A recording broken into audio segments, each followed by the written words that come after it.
సరే, అమెరికా ఇప్పుడు ఏదైతే సుంకాలు 18% తగ్గించిందో అవి స్థిరంగా ఉంటాయా? నమ్మొచ్చంటారా వాటిని?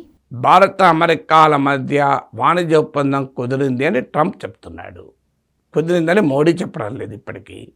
మంత్రులు పీయూష్ గోయల్, అశ్విని వైష్ణవ్లోమో ఒప్పందం అన్న పదం వాడారు. మోడీ ఎక్కడా ఒప్పందం అన్న పదం వాడలే. ఫారిన్ మినిస్టర్ జయశంకర్ ట్రేడ్ అన్నాడు తప్ప డీల్ అల్లే. సో ఇప్పుడు మా డీల్ కుదిరిందో లేదో కూడా ఎవరికీ తెలియదు. ఇప్పుడు ట్రంప్ మాత్రం డీల్ కుదిరింది అంటున్నాడు. ఒకవేళ ట్రంప్ చెప్పిన డీల్ నిజమైనా కూడా అది అన్యాయమైన డీల్. ఎందుకు అంటే ఇండియన్ ఎక్స్పోర్ట్స్ పైన అమెరికా 18% డ్యూటీ విధిస్తుంది. కానీ అమెరికా వస్తువులపైన మనం 0 డ్యూటీ అట. ఇది ఎలా రకమైన న్యాయమైన ఒప్పందం అవుతుంది? ఇప్పుడు మనమేమో 0 డ్యూటీకి అమెరికా వస్తువులు నిల్వ చేయాలి. అమెరికానేమో 18% డ్యూటీ వేస్తుంది. ఇది అన్ఈక్వల్ ఒప్పందం కాదా? ఇప్పుడు ఇటీవల యూరోప్తో ఒప్పందం కుదిరింది. యూరోప్తో కుదిరిన ఒప్పందంలో 99% ఇండియన్ ఎక్స్పోర్ట్స్ పైన యూరోపియన్ యూనియన్ 0 డ్యూటీ, ఏ రకమైన సుంకాలు విధించను అని చెప్పింది. అలాగే యూరోప్ మనకు దేశానికి ఎగుమతి చేసే దాంట్లో 97% పైన మనం ఏ సుంకము ఏమో అని అంగీకరించాం. దీని లాభ నష్టాల చర్చ వేరే, కానీ అట్లీస్ట్ ఆన్ పేపర్ ఈక్వాలిటీ ఉంది. ఇప్పుడు ఇందుకు భిన్నంగానో ట్రంప్ ప్రకటించిన డీల్ ఏంటి? 18% డ్యూటీస్ ఇప్పటికీ కూడా ఇండియన్ ఎక్స్పోర్ట్స్ పైన అమెరికా విధిస్తుంది. సో అయితే అంతకుముందు 25%, 50% అన్నాడు కనుక 18% తగ్గించినందుకు మోడీ ఎక్కడ లేని అభినందనల వర్షం కురిపించాడు ట్రంప్ పైన. ట్రంప్ గొప్ప శాంతి దూత అన్నాడు. ట్రంప్ వల్ల పీస్, స్టెబిలిటీ, ప్రాస్పరిటీ పెరుగుతుంది అన్నాడు. నానా రకంగా ట్రంప్ను మోడీ కీర్తిస్తున్నాడు. కానీ సమస్య ఏంటి? మరి 0 డ్యూటీ ఇండియా ఎందుకు ఒప్పుకుంది?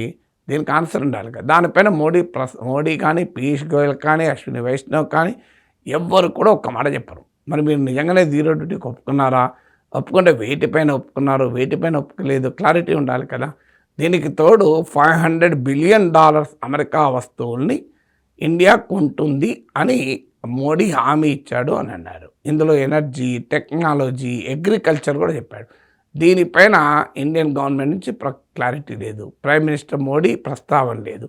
ఇదే జరిగితే చాలా ప్రమాదకరమైన పరిస్థితి. ఎందుకంటే మన వ్యవసాయ మార్కెట్లోకి, మన డైరీ మార్కెట్లోకి, మన ఫిషరీస్ మార్కెట్లోకి అమెరికా ఉత్పత్తులు వచ్చి పడే ప్రమాదం ఉంది. చాలా కాలంగా ట్రంప్ ఒత్తిడిదే. అమెరికా మొక్కజొన్న, అమెరికా సోయా, అమెరికా పత్తి, వీటిని మనం కొనుగోలు చేయాలని ట్రంప్ చాలా కాలంగా ఒత్తిడి చేస్తున్నాడు. ఇప్పుడు అదే జరిగితే మన దేశంలో 50% ప్రజలు వ్యవసాయం పైన, అనుబంధ రంగాలపైన ఆధారపడి జీవిస్తున్నారు. ఇప్పుడు వారి జీవనోపాధి పైన తీవ్రమైన ప్రభావం పడుతుంది. ఇక మూడోది, రష్యన్ ఆయిల్ కొనడం మానేస్తాము అని మోడీ మాట ఇచ్చారని ట్రంప్ చెప్తున్నాడు. ఈ విషయంలో కూడా ఇండియా ఇప్పటికీ క్లారిటీ ఇవ్వలేదు. ఒక డేటా ఏంటంటే డిసెంబర్ 2025లో మనం ఈ ఇటీవల కాలంలో ఎన్నడూ లేనంత తక్కువగా రష్యా నుంచి ఆయిల్ కొన్నాం.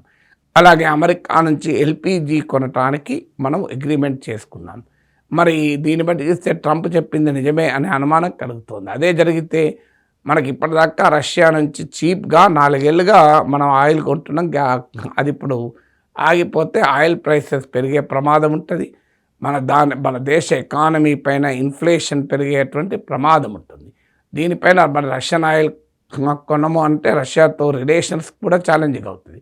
రష్యా నుంచి మన ఆయిల్ మాత్రమే కొనమని డిఫెన్స్ ఇంపోర్ట్స్ కూడా ఉన్నాయి. ఇప్పుడు ఉదాహరణకు రష్యా నుంచి మనం కొనుగోలు చేసిన S-400 మనకు ఇటీవల ఆపరేషన్ సింధూర్ సమయంలో చాలా ఉపయోగపడింది. కానీ ఇప్పుడు ఆ రష్యా నుంచి మరి సంబంధాలు తెగొట్టుకుంటే మరి అమెరికా చేతిలో మనం కీలుబొమ్మ అయిపోమా? ఇప్పుడు భారత్ రష్యా సంబంధాలను ఇలా ఏ రకంగా ఈ దుష్ప్రభావం చూపుతుంది అనేది తెలియదు.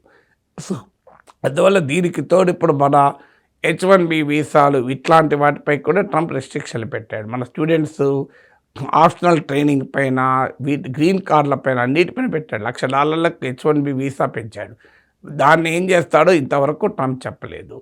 మరి అలాంటప్పుడు ఇండియా మరి ఎందుకని 0 డ్యూటీకి ఒప్పుకుంది?